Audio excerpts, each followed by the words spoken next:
Hi guys, welcome to Subha Sakthivel channel. இன்றைக்கி நம்ம பார்க்க போகிறது ஒரு டேஸ்டியான மாம்பழ ஃப்ளேவர் கல்யாண வீட்டு கேசரி. வாங்க அதுக்கு தேவையான இன்க்ரீடியன்ட்ஸ் பார்த்துடலாம். இந்த கிளாஸுக்கு ஒரு கிளாஸ் அளவுக்கு ரவை எடுத்திருக்கேன். அதே கிளாஸில் 2 கிளாஸ் அளவுக்கு சுகர் எடுத்திருக்கேன். கொஞ்சம் முந்திரி, திராட்சை, அப்புறம் நெய், கொஞ்சமாக ஏலக்காய் இடித்து வச்சுருக்கோம்.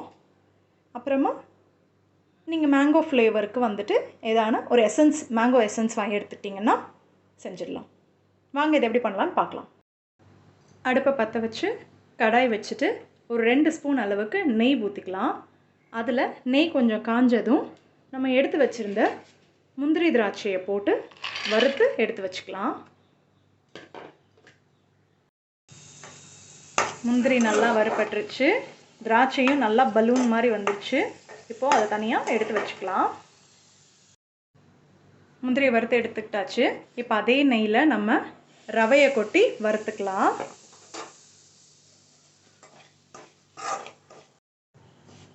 ரவை நல்லா வறுப்பட்டு மணம் வந்துருச்சு. இப்போ தனியாக எடுத்து ஒரு தட்டுக்கு மாற்றிடலாம். ரவையை வறுத்து எடுத்து வச்சாச்சு. இப்போ அதே பாத்திரத்தில் எந்த கிளாஸில் நம்ம ரவை எடுத்தோமோ அதே கிளாஸில் 3 கிளாஸ் அளவுக்கு தண்ணி ஊற்றிக்கலாம். ஒரு கிளாஸ் ரவைக்கு 3 கிளாஸ் அளவு தண்ணி. 3 கிளாஸ் தண்ணி ஊற்றியாச்சு. நல்லா கொதிக்கட்டும். நல்லா கொதி வந்துருச்சு. இப்போ நம்ம வறுத்து வச்சுருந்த ரவையை இதில் உள்ள கொட்டிக்கலாம்.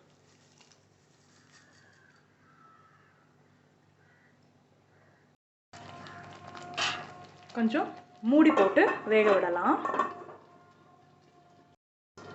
மூடி போட்டு வேக விடையில் கொஞ்சம் மீடியம் ஃப்ளேமில் வச்சுக்கோங்க.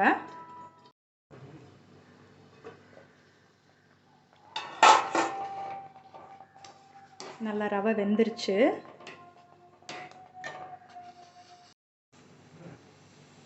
ரவை வெந்துருச்சு. இப்போ நம்ம எடுத்து வச்ச சீனியை சேர்த்துடலாம்.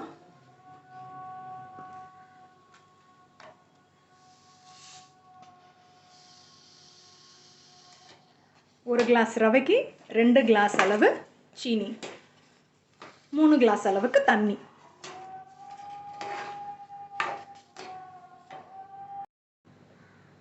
சுகர் சேர்த்தாச்சு.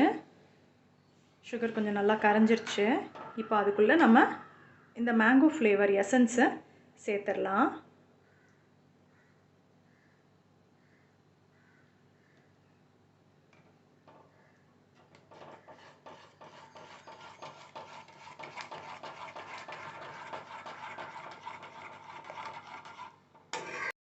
ஒரு 7 ட்ராப் அளவு எசன்ஸ் ஆட் பண்ணி நல்லா கலந்து விட்டாச்சு.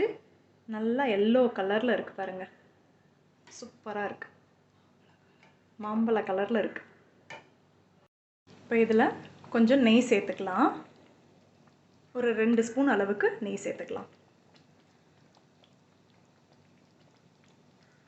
கிளறி விட்டு இதானதுக்கப்புறமா மறுபடியும் கொஞ்சம் நேரம் கழித்து மறுபடியும் ஒரு 2 ஸ்பூன் அளவுக்கு நெய் ஊற்றிக்கோங்க.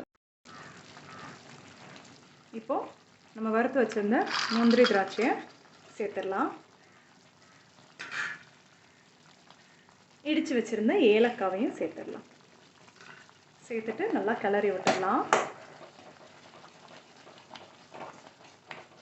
பார்க்க கொஞ்சம் தண்ணியாக இருக்கிற மாதிரி இருக்கும். நீங்கள் இறக்கிட்டு கொஞ்சம் நேரம் மூடி வச்சிட்டிங்க அப்படின்னா நல்லா கேசரி பதம் வந்துடும்.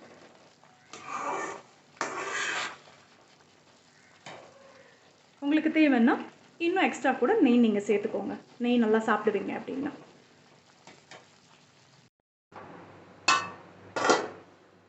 கேசரி நல்லா ஆறிடுச்சு. இங்கே பாருங்கள், நல்லா கேசரி பதம் வந்துருச்சு. டேஸ்டியான மாம்பழ ஃப்ளேவர் கல்யாண வீட்டு கேசரி. இந்த ரெசிபி உங்களுக்கு பிடிச்சிருந்ததுன்னா like, share, comment and subscribe. Bye guys.